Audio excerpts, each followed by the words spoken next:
Ambassador Kim Ginho stepped off the transport shuttle and felt the cold air of Zentari Prime bite at his face. The planet's thin atmosphere made each breath visible as small white clouds. Around him stretched a city unlike anything on Earth. Massive towers of living crystal that hummed with inner energy, their surfaces shifting between blue and silver as alien technology pulsed through them, like blood through veins. 3 days had passed since the message arrived at the human embassy.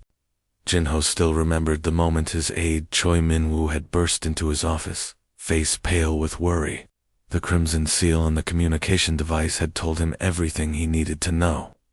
Emperor Velthorex himself had summoned him, in 5 years as humanity's only voice in the Galactic Senate.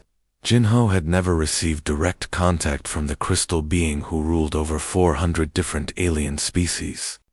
The Emperor usually ignored humans completely, treating them like annoying insects that occasionally buzzed too loudly. But this time was different. This time, humanity had said no. Imperial Decree 7749 had been clear in its demands. All species classified as primitive by the galactic government must surrender their military ships immediately. The decree claimed this was for galactic safety and peace. Most species had obeyed without question, as they always did. Earth's response had been delivered by President Park Min-ho in a 3-word message that had shocked diplomatic circles across the galaxy. Come and take them. Now Jinho walked through the Senate complex, knowing that his every step might determine humanity's future in the stars. Alien beings lined the walkways, their strange forms creating a living gallery of the galaxy's diversity. Some looked almost human, but with skin that sparkled like gems. Others resembled giant insects with too many legs and eyes that tracked his movement with cold intelligence. A group of Veltori nobles stood near a fountain that sprayed liquid light instead of water. Their tall, blue bodies swayed as they whispered to each other in their musical language. Jinho caught enough words to understand they were discussing him. The human thinks he can challenge the Emperor, one said, its multiple eyes blinking in sequence. They always were an arrogant species, replied another. Today they learned their place. Near the main entrance, several Kresh delegates clicked their mandibles together in what Jinho had learned was their version of laughter. These insect beings stood over 7 feet tall, their black shells reflecting the crystal city's strange light. The human walks to his doom, one hissed in galactic standard, the common language used for official business. Ginho touched the small communication device in his ear. His simple black suit felt plain and crude, compared to the flowing robes and bioluminescent displays worn by the aliens around him. But sometimes simple was better. Sometimes simple was honest. Sir, came Choi Min-woo's voice through the earpiece. We just received an update from Earth. Admiral Lee Somin has her fleet ready to move. But they're still 3 systems away from your position. Jinho kept walking, his face showing nothing of what he felt inside. I know, Min-woo. If things go wrong here, 3 systems might as well be 300. This one's on me. The massive doors to the Senate chamber began to open with a sound like singing crystal. Beyond them lay a space, so vast it could have held a small city. Curved walls rose in perfect circles, creating tier after tier of seating. Thousands of alien delegates filled those seats. Representatives of species that had traveled from every corner of the galaxy. At the very center of the chamber, raised on a platform of pure crystal that seemed to grow from the floor itself, sat a throne. And on that throne sat Emperor Velthorex. The being was both beautiful and terrifying. 12 feet of translucent blue crystal formed his body, with veins of silver energy running through him like a living electrical system. When he moved, the light inside him shifted and flowed. When he spoke, his voice filled not just the air, but somehow touched the minds of everyone listening. Ambassador Kim Ginho, of the species called humanity, the Emperor said, and his words made every crystal surface in the chamber ring like a bell. You stand accused of leading your people in defiance of imperial law. Ginho walked to the defendant's podium at the chamber's center. Each footstep echoed in the sudden silence that had fallen over the vast space. He could feel thousands of alien eyes watching him, judging him, waiting to see what would happen to the species that dared say no to ultimate power. 400 species, trillions of beings across the galaxy, all watching to see how the Empire dealt with defiance, all expecting to see humanity crushed as a lesson to others. Jinho looked up at the towering Crystal Emperor and felt no fear. He had come here knowing this might be humanity's last day as a free species in the galaxy, but some things were worth the risk. I stand here representing not just humanity, he said, his voice carrying clearly through the chamber's perfect acoustics, but the principle that no being should kneel to tyranny. The chamber exploded with shocked voices, gasps, clicks, musical tones, and sounds that had no human equivalent filled the air as thousands of aliens reacted to his words. Many had never heard anyone speak to the Emperor this way. Emperor Veltharex's crystal form brightened with what could only be rage, the silver energy inside him pulsing faster and brighter. You will learn the price of such words, human. The Emperor's voice boomed across the massive chamber like thunder rolling through mountains. Every word seemed to make the crystal walls themselves vibrate with power. Citizens of the galaxy, we gather here today to witness justice being done. The species known as humanity has committed terrible acts of rebellion against the natural order of things. Ambassador Kim Ginho stood perfectly still at the small podium in the center of the chamber. He knew that billions of beings across hundreds of worlds were watching this moment through their communication screens. In the viewing galleries high above him, he could see different alien species clustered together. Some leaned forward with excitement, eager to see what would happen to the humans. Others sat back with looks of disgust on their strange faces, as if watching something dirty. The Emperor's crystal body grew brighter as he spoke, the silver lines of energy inside him pulsing faster. The charges against humanity are serious and clear. First, they refuse to obey Imperial Decree 7749, which required them to give up their military ships for the safety of all. Second, they have been spreading dangerous ideas about individual freedom among other species. And third, and most terrible of all, they have been destroying the natural hierarchy that has kept peace in our galaxy for 300 years. From his seat high in the Veltari section, Senator Kethmero stood up. His tall blue body shimmered with anger as he spoke. Your Imperial Majesty, the humans have indeed been causing trouble. Several of our colonies have started questioning their leaders after meeting with human traitors. This is not acceptable behavior. Sounds of agreement echoed through parts of the chamber. Different species made their approval known in their own ways. Some clicked their claws together. Others made musical humming sounds, and a few stamped their feet in rhythm. Hive Speaker Zak of the Kresh delegation added his voice to the complaints. His insect-like body clicked and buzzed as he spoke. The humans teach very dangerous ideas. They tell other species that they have rights just for being alive, without having to earn them. They encourage people to question those who rule them. This is not philosophy. This is chaos wearing a mask. Jinho listened carefully to every accusation while watching the crowd. He noticed something important. Not every species was agreeing. The Torvin, who were excellent engineers and builders, sat quietly in their section without making any sounds of approval. The Nexhai also remained silent, and Jinho knew why. Their people had been forced to pay enormous taxes to the Empire. That had left many of their worlds poor and struggling. In the upper gallery, he spotted the purple robes worn by delegates from the colony worlds. Just 5 years ago, the Empire had strip-mined their beautiful homeworld for rare crystals, leaving behind ugly scars and poisoned water. They too sat in silence. Emperor Veltharex raised one crystal hand, and suddenly a three-dimensional image appeared floating above the chamber floor. The holographic display showed scenes from different worlds across the galaxy. "Look at the evidence of human corruption," the Emperor declared. On Kepler's station, human merchants taught the local field workers how to organize and demand better working conditions.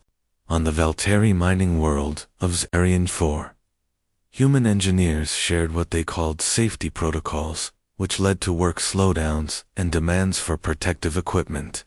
The floating images showed various alien species doing things the Empire clearly did not like. Workers were gathering together in groups, holding signs with writing on them.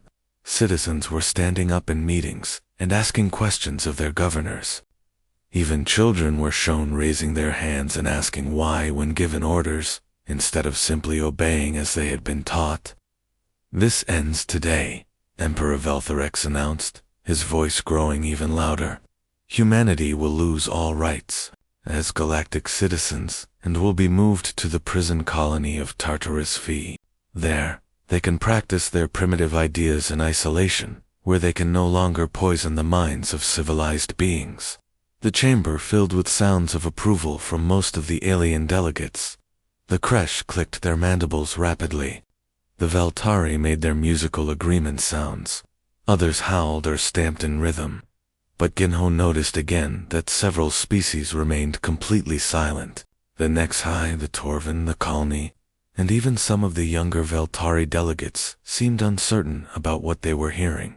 The Emperor's crystal eyes, which glowed like blue stars, focused directly on the lone human standing at the podium. "Do you have any final words before your sentence is announced, Ambassador King Jinyu?" Jinho looked up at the towering crystal being, then slowly turned his head to look around at the thousands of aliens watching him. When he spoke, his voice was calm and clear, carrying easily through the chamber's perfect sound system. "Your Imperial Majesty, I invoke Article 7 of the Ancient Senate Codes. I request the right to present evidence in humanity's defense." A wave of surprised murmurs rippled through the chamber like wind through tall grass. Many of the older delegates looked shocked. The ancient codes had not been used in over a century. Most of the younger beings had probably never even heard of them. The Emperor's crystal form flickered with what looked like annoyance. The bright energy inside him pulsed faster, like an angry heartbeat.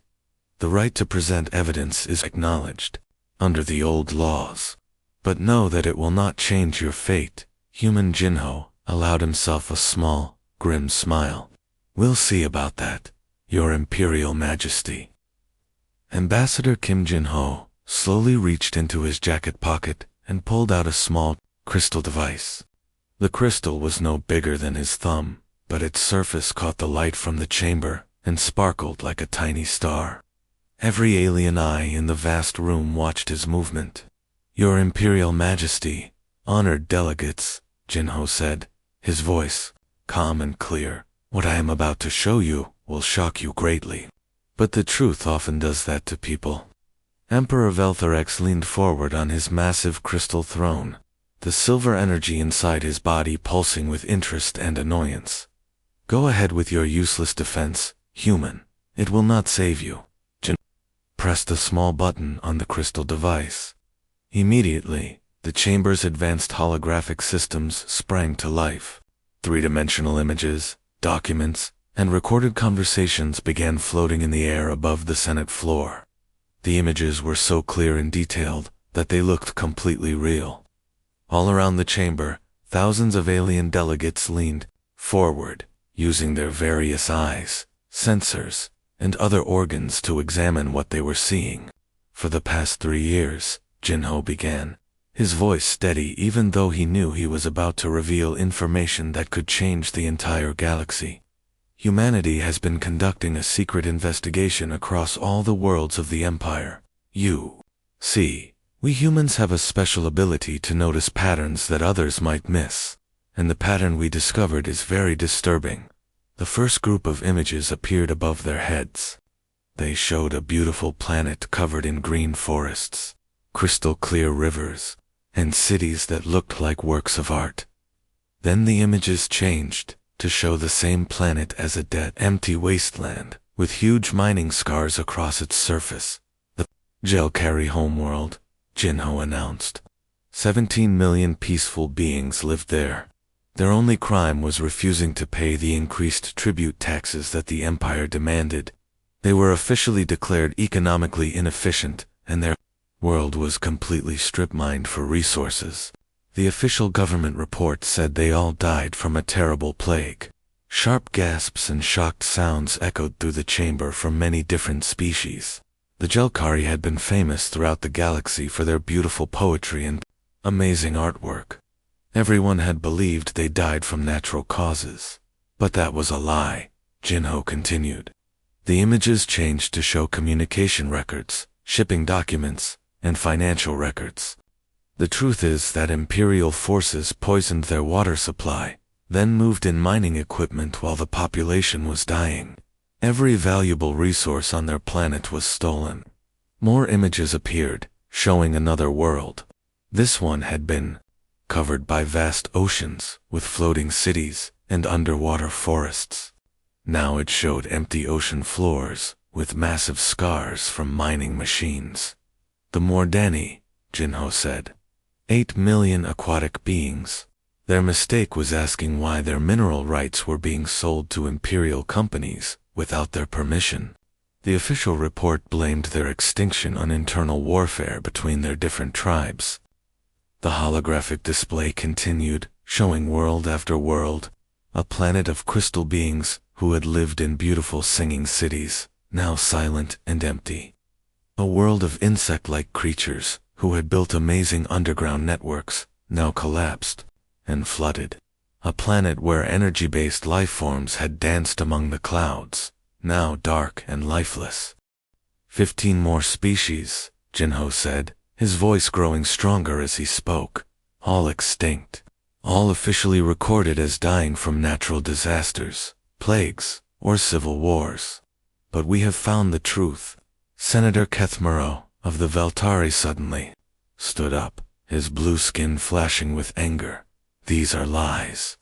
Made-up stories designed to what? Jinho interrupted, his voice cutting through the chamber like a sharp knife. To expose the truth. Computer. Display communication record. VX 774. 9 Imperial Priority Channel. A new holographic image appeared, a recording that showed Emperor Veltharex himself, speaking with what appeared to be a military commander. The Emperor's distinctive crystal voice was unmistakable as it filled the chamber. The colony grew too.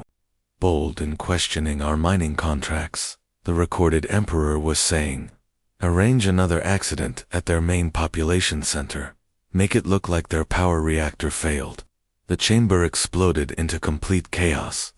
Delegates from dozens of different species began shouting in their various languages, creating a noise like 1,000 different storms happening at once. In the colony section, Ambassador Velenaris collapsed into her seat, her purple body shaking as she realized how close her people had come to being murdered. Silence. Emperor Veltharex roared, his voice enhanced by technology that made every being in the chamber feel his rage like a physical force pressing on their minds. But Jinho was not finished. Computer. Display financial records from the Imperial Treasury. Classified Section Omega. New streams of data appeared in the air, showing money flows, contract agreements, and profit distributions. The numbers told a clear story of systematic theft and murder for economic gain. 17 entire species wiped out, Jinho declared, looking directly at the Emperor. Their worlds stripped completely bare of all valuable resources. All of those resources flowing directly into Imperial bank accounts. And whenever any species complained too loudly about the arrangement, they suffered convenient natural disasters. Consul Gextera of the Next High found her voice, speaking in a tone filled with horror and realization. The mining accidents on our outer colonies. The reactor failures that killed our engineering teams when they questioned safety rules. All arranged by Imperial forces, Jinho confirmed. Humanity has spent 3 years gathering this evidence, ever since we realized we were not the first species to refuse Imperial demands. We were just the first to survive the Emperor's initial response. The chamber fell into a stunned silence as the full horror of what they were seeing began to sink in. Emperor Velthorex rose from his crystal throne like a mountain of living lightning. His 12-foot-tall body blazed with deadly energy as silver. Lines of power raced through his transparent form. The air around him crackled and sparked with raw force that made the hair on every human's arm stand up. "You have not only sealed your own death, human," the Emperor roared, his voice shaking the crystal walls, "but you have doomed your entire species to extinction." The massive chamber exploded into chaos. Thousands of alien delegates reacted to what they had just witnessed in completely different ways. Some of the smaller, more timid species ran screaming toward the exits, their various legs, tentacles, and other limbs carrying them as fast as possible away from the confrontation. Others stood frozen in place, unable to move as they watched history unfold before their eyes.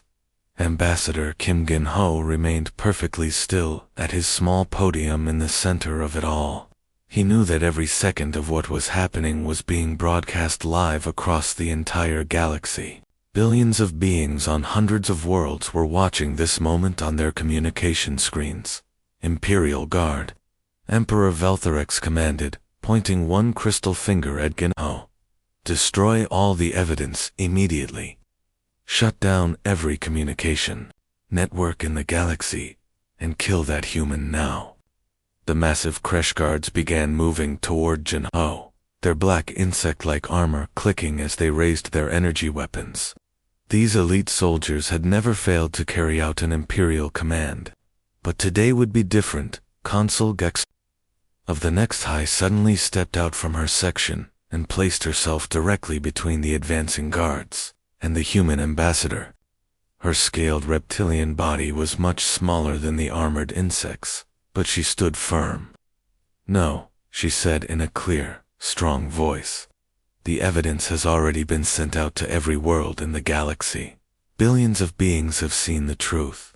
It cannot be stopped now." Guard Commander Zekmer, the largest of the Kresh soldiers, turned his multiple compound eyes toward the Next High Consul. His mandibles clicked together in annoyance as he spoke. "Stand aside, Consul, or you will share the human's fate and die alongside him." "Then I will die with honor," declared Ambassador Velanoris of the colony, her purple body shaking with fear, but her voice steady with determination. She stepped forward to stand beside Gextra. "My people deserve to know how close we came to being murdered like the others." One by one, more delegates began stepping forward from their seats.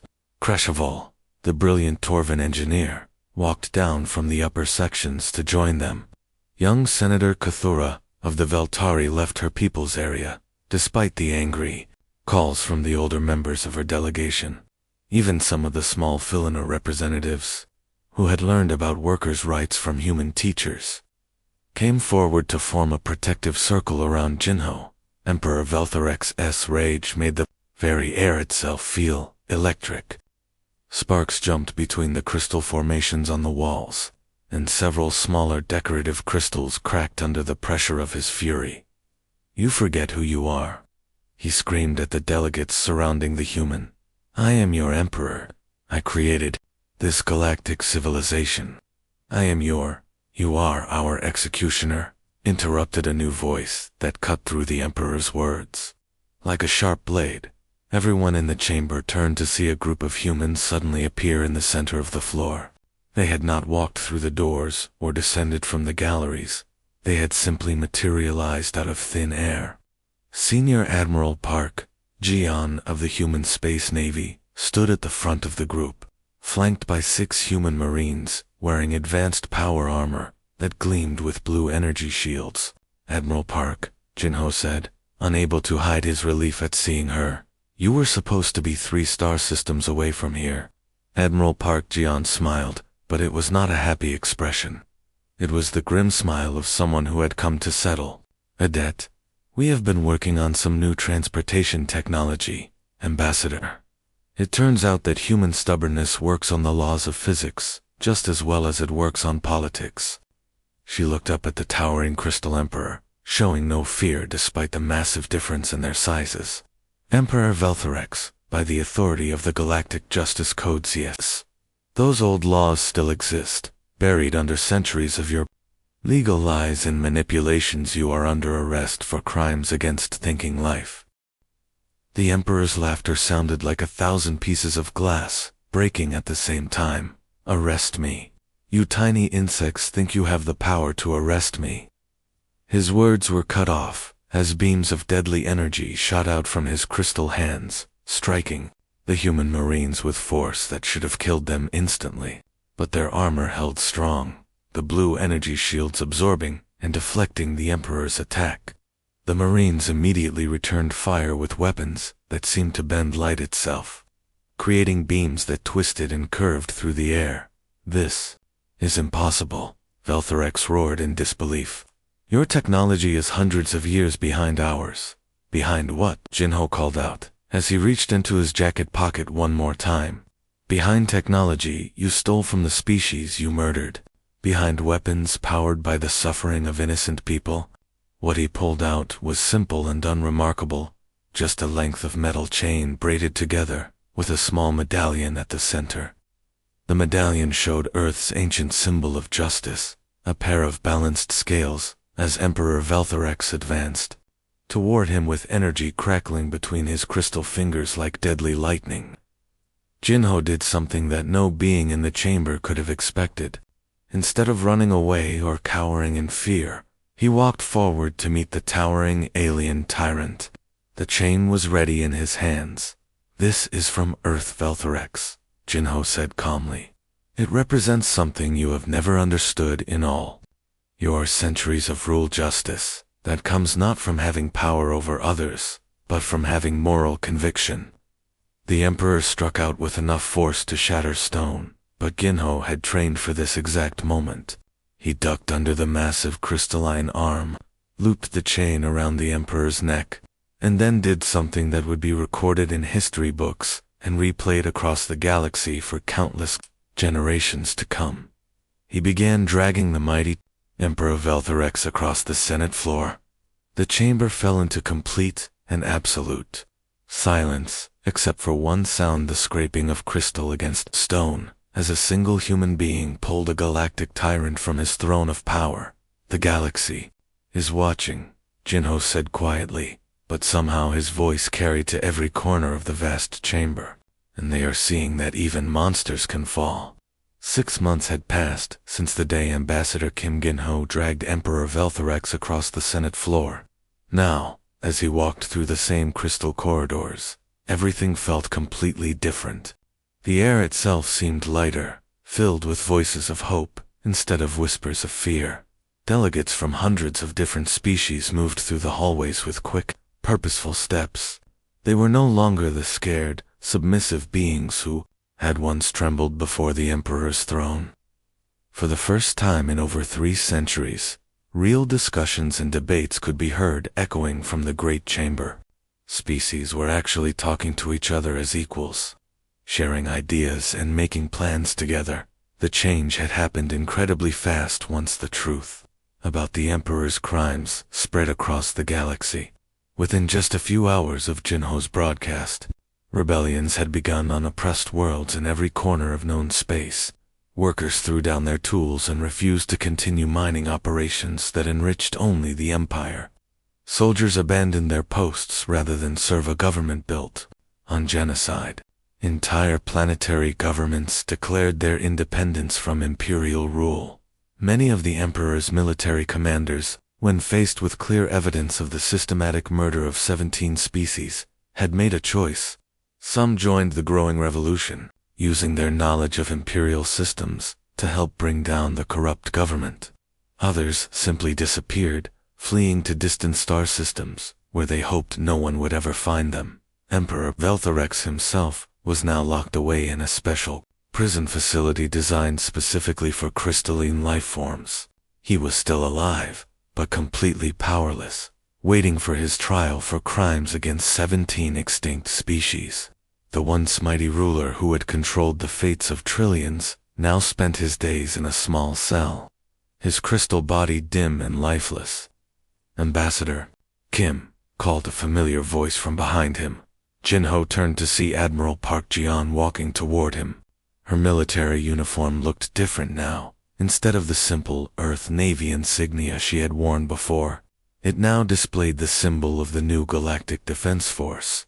This was a completely new kind of military organization, built on the idea of mutual protection between species, rather than domination by the strongest.